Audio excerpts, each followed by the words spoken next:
कई साल पहले मैं ये दिमाग बना चुका था कि अब वक्त आ गया है। कॉमन मिनिमम प्रोग्राम पे जब हम सरकार बनाते हैं तो नफरत, इस बात को स्वीकार किया जब मैंने कहा कि मैं जाऊंगा। खड़ी उस कौन को कहा, कोई मददगार नहीं था। आज उससे 10 गुना 100 गुना ज्यादा हैसियत उनके परिवार की है और सब लोगों के परिवार की है, एक जन की नहीं। लेकिन पुछारी बंद हो गई है, माफ करिए। मैं देख रहा हूं अंधेरी में लोला बैठा है। सर मराठीमध्ये विचारायचं आहे।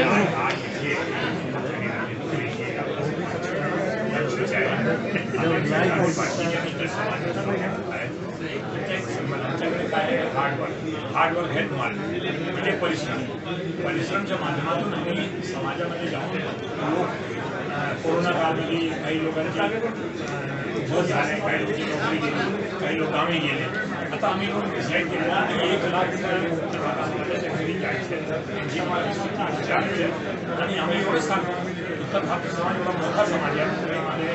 महापौर झाले, उपमहापौर झाले, आदरणीय रमेश सुरुवातीपासून अपोजिशन लीडर आणि बाकीचे लोक आमच्या महापालिकेत काम केलेलं आहे। येणाऱ्या काळामध्ये आम्हाला एवढंच सांगायचं की आम्ही महाराष्ट्राच्या भूमीला ही आमच्या माझ्या रोजीरोटी नाही।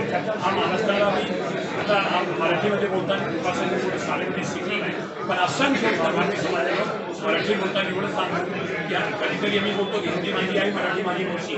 आईने मला जन्म दिला, मावशीकडे सगळे मिळत असताना मला असं वाटतं मराठीमध्ये म्हणे की आई बरोबर मावशी जगो, कोणी म्हणत आई जगली पाहिजे, मावशी जगली पाहिजे। हा संबंध आहे। आता आम्ही वेगळे नाही, काही लोकांना मला वेगळे समजायचे प्रयत्न करतात, तसं करू नये। आम्ही महाराष्ट्रासाठी ज्या दिवशी महाराष्ट्राला गरज पडली तर पहिली पंक्तीमध्ये जर रक्त सांगण्याची गरज पडली तर आम्ही हे सगळे कमी पडणार नाही, कारण आम्हाला एवढं सन्मान आहे। पण या सन्मान मिळत असताना आम्हाला तुम्ही वेगळा म्हणतो समाजात समजू नका। आम्ही हिंदी भाषी महाराज केला आहे, दुसरे भाषी महाराज केले। महाराष्ट्राच्या स्थितीमध्ये आम्ही समरस आहे आणि आम्हाला तुम्ही वेगळे प्रकार समजू नये। आणि सगळे राजनीतिक पक्षांचे नेत्यांना माझी विनंती आहे, आम्हाला फक्त वोट बँक समजू नये। आम्ही फक्त वोट बँक नाही, आम्ही महाराष्ट्राच्या विकासाला ते मानतात, याच्यामध्ये कुठलाही भाग नाही। Thank you sir. उत्तर भारतीय समाज जहाँ जाता है, जहाँ खड़ा होता है, वहीं से लाइन बनती है। ये समाज की एक परंपरा है।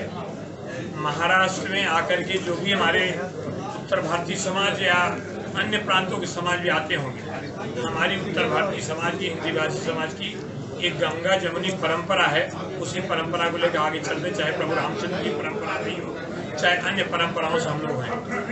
चूँकि कभी कभी उत्तर भारतीय समाज अलग अलग ढंग से समाज की वजह से सरकारों में नेतृत्व करते चले आ रहे हैं। आज हम सरकार की बात नहीं, हम चाहते हैं कि हम चुनाव के समय ही क्यों उत्तर भारतीय समाज के पास जाएं। हम ऐसे भी जाएंगे उनके पास, उनसे मिलेंगे, उनके विषय में जानेंगे, परिस्थितियों के बारे में चर्चा करेंगे। इसीलिए तय किया गया है कि कम से कम 1 लाख परिवार से हम लोग मिलने का एक फैसला किया है। उसी की पहली बैठक आज यहाँ हुई है। आदरणीय रमेश दुबे जी, आदरणीय चंद्रकांत त्रिपाठी जी और भी समाज के लोग, मधुकांत शुक्ला जी हैं और बहुत सारे।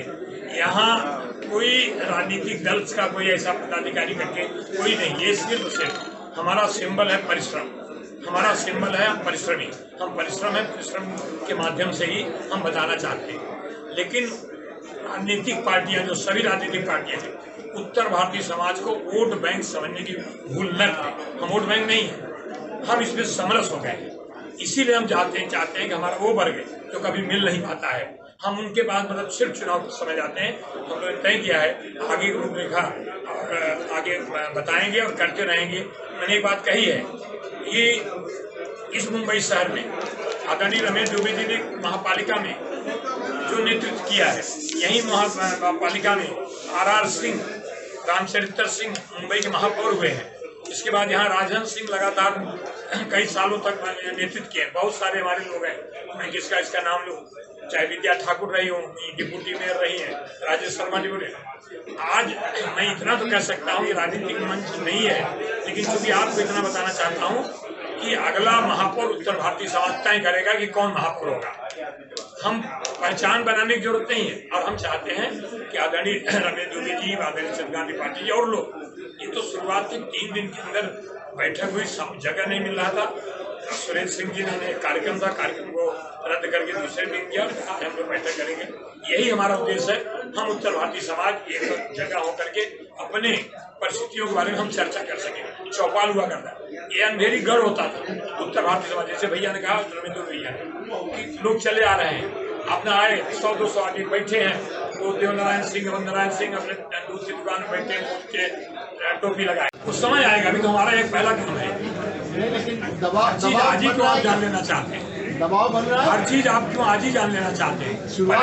पहला हमारा उद्देश्य यही है, हम लोग इकट्ठा हो रहे हैं, बाद में बारी बारी साथ बताएंगे। भैया 1 लाख लोगों की राजनीतिक पार्टियों के लोग खुद आएंगे समाज में, ये स्थिति पैदा की जाए। पार्टी लाइन से आगे बढ़कर है, जैसे कि तमाम अलग अलग पार्टी के चेहरे दिख रहे हैं, कुछ नाम लेंगे आप कि पार्टी के लोग हैं जो इस बैनर के तले आए हैं? सभी पार्टी के लोग, समाज परिश्रम, समाज बुरा नहीं पाया है, और सारे पार्टी के लोग आएंगे। भैया 1 लाख का जो टारगेट लिया है आपने, उसको किस तरह से पूरा किया जाए?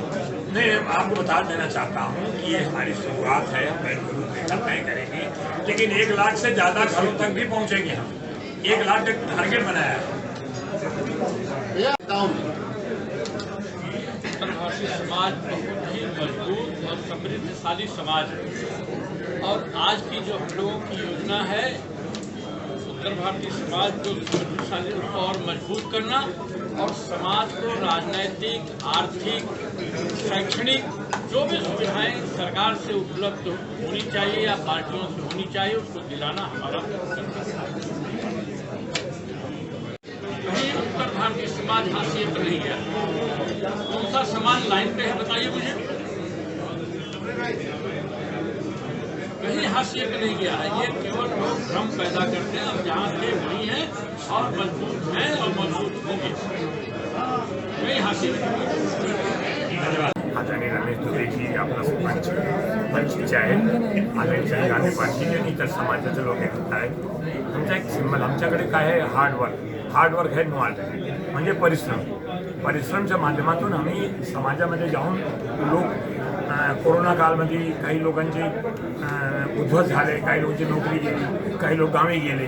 आता आम्ही लोकांनी डिसाईड केलेलं आहे की 1 लाख उत्तर भारतीय समाजाच्या घरी जायचं, त्यांची स्थिती विचारायची, आणि आम्ही एवढंच सांगतो, उत्तर भारतीय समाज एवढा मोठा समाज आहे। मुंबईमध्ये महापौर झाले, उपमहापौर झाले, आदरणीय रमेश दुबेजी सुरुवातीपासून अपोजिशन लीडर आणि बाकीचे लोक आमच्या महापालिकेमध्ये काम केलेलं आहे। येणाऱ्या काळामध्ये आम्हाला एवढंच सांगायचं की आम्ही महाराष्ट्राच्या भूमीला हे आमच्या रोजीरोटी दिलेत आहे। हा महाराष्ट्राला आम्ही आता मराठीमध्ये बोलताना कृपाशंकर कोणी शाळेमध्ये शिकलो नाही, पण असंख्य उत्तर भारतीय समाजाचे लोक मराठी बोलताना एवढं सांगतो की कधीतरी आम्ही बोलतो की हिंदी माझी आई, मराठी माझी मावशी।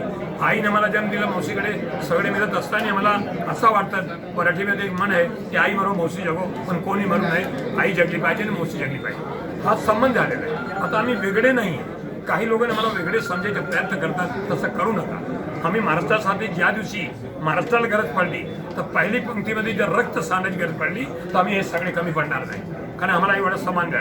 पण ह्या सन्मान मिळत असताना आम्हाला तुम्ही वेगळा समाजात समजू नका। आम्ही हिंदी भाषी महाराष्ट्रीयन आहे, दुसरे भाषी महाराष्ट्रीयन असतील, पण महाराष्ट्राच्या स्थितीमध्ये आम्ही समरस आहे, आणि आम्हाला तुम्ही वेगळे प्रकार समजू नये। आणि सगळे राजनीतिक पक्षांचे नेत्यांना माझी विनंती आहे की आम्हाला फक्त वोट बँक समजू नका। आम्ही फक्त वोट बँक नाही, आम्ही महाराष्ट्राच्या विकासामध्ये, महाराष्ट्रात याच्यामध्ये कुठलाही भाग नाही आहे जिथे मी ठीक